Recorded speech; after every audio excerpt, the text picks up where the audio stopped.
sauran kungiya da muka zo. Alhamdulillah mun zo mun isar da ta'aziyar mu da girma gwamna bisa wannan babban rashi da muka yi na mahaifinmu.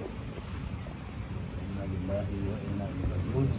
Na ji Allah ya rahmata mishi, Allah ya mishi rahama.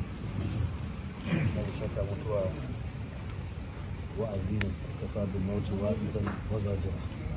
Ta isa zaman to wa'azi da tunasarwa, kuma duk wanda ya rasa ɗaya daga cikin mahaifa da dukkaninsu ya yi rashi da babu kamansu, inda kuma ba a rikin da su, kuma wajibi ne a mishi ta'aziyya, tausaya mishi, kuma girma babu shakka a ƙara godiya wa Allah.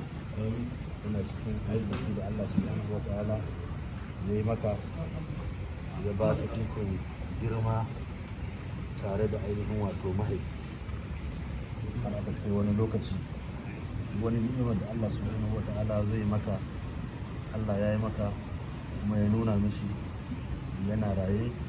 Daga irin waɗannan ni'imomi kaɗan daga cikin abin da Allah subhanahu wa ta'ala ya ni'imta ka da shi, ya azurta ka da shi a rayuwar mahaifinka, kuma ya gani al'umma da dama sun ci moriya wannan jagoranci, kuma ya ga abin da ya gani. Allah subhanahu wa ta'ala muke roƙo ya lullube kabarinsa da rahama. Kuma irin gwagwarmaya da da'a da biyayya da aka yi musu, musamman iyaye lokacin da ake raye, duk inda kake jin mulki, duk inda kake jin wata ɗaukaka, akwai abin da ba ka son ka yi su tilasta ka yi. Irin wannan shi ne da'a.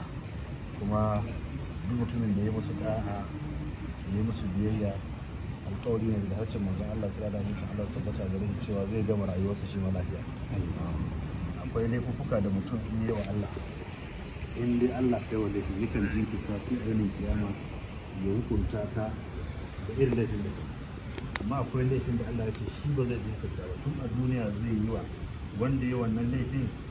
Fa inna Allah yu'ajjilu li sahibihi fil hayati qabla al-maut.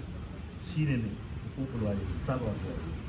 Wanda ya saba musu da ya musu ba daidai ba, da Allah da bashi nuna ba. Alhamdulillah ya gama lafiya tare da kai, hannunka da kusa da kai, kowa ya san kan ka rabu da shi, wani abu ne da ya kamata a taya ka murna. Kuma Allah da cikin sarki ya bada ladan wannan biyayya da aka yi. Allah subhanahu wa ta'ala ya gama da muna isar da wani biya wannan tausayawar mu gare ka. Kuma alhamdulillah kullum idan damuwa ya samu mutum yakan ƙara gane masu da wanda suke tururuwa, duk wanda za a ce wani ne wani ne a Najeriya, duk abubuwan da ke kusa da kuma ya tausaya maka ya nuna maka tausaya wasu saboda aka mutu a ƙara zuwa hakuri. Iyaye idan sun koma zuwa ga Allah suna raye ma hakkinsu da ke kuma shi ne mai ta musu addu'a. Bayan ba su raye ma hakki ne da aka ci gaba da musu addu'a, saboda zumuncin da suka bari da ƴan uwansu da ta sadarwa.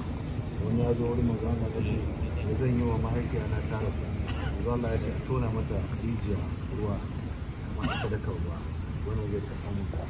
Saboda haka ya ne girma goma, mun san an yi da dogon mutane an yi komai, amma a yi ƙoƙari ko da an yau ba a ƙara keɓewa kuma a ƙara mishi irin wannan abubuwa da ake shi ne mu ma 'ya'yanmu bayan ba mu za su tausaya mana su kula da mu da gudun hali.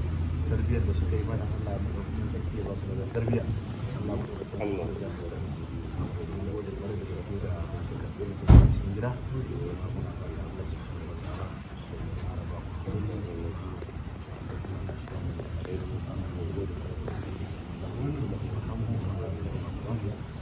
كان مسلم بلسانه آمين، كان مسلم بلسانه آمين. اللهم ارحمه وارحمنا بعده. من كان مسلم بلسانه ومن كان مسلم بسيئاته نزل بالمجرمين فاغفر له وارحمه وعافه واعف عنه وعافنا بعده بالمسلم. سبحان ربك رب العزة